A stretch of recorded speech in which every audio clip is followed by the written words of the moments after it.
Hindi cinema की बेहद खूबसूरत अदाकारा रेखा की जिंदगी में कई उतार चढ़ाव आए। एक्ट्रेस रेखा जितना ऑन स्क्रीन पॉपुलर थी, उतना ही उनकी पर्सनल लाइफ से जुड़ी बातें भी आए दिन अखबारों की सुर्खियां बनती रहती थी। रेखा से जुड़ा एक किस्सा है जिसमें कहा जाता है कि एक बार विनोद मेहरा की मां ने रेखा की बुरी तरह से पिटाई कर दी थी। उस जमाने में रिंग कप की खबरें आम हुआ करती थी। रेखा का नाम तमाम को एक्टर से जुड़ा, उनमें से एक विनोद मेहरा भी थे। विनोद मेहरा ने रेखा के साथ घर और बिंदिया चमके की फिल्म में काम किया है। खबर थी कि रेखा और विनोद मेहरा ने चोरी छिपे शादी कर दी थी। जब विनोद मेहरा रेखा को अपनी मां से मिलवाने उनके मुंबई वाले घर ले गए, तब विनोद मेहरा की मां बहुत नाराज हो गई थी।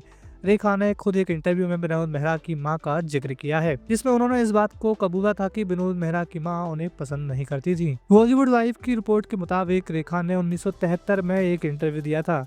इसमें उन्होंने कहा था, उनके लिए मैं सिर्फ एक एक्ट्रेस नहीं बल्कि बदनाम एक्ट्रेस हूँ, जिसका अतीत बहुत खराब है। मेरी रेपुटेशन भी बहुत खराब है। रेखा ने आगे ये भी कहा कि विनोद की मां सिर्फ विनोद की वजह से ही उन्हें झेल रही थी, पर बाद में उनका गुस्सा रेखा पर फूट पड़ा था।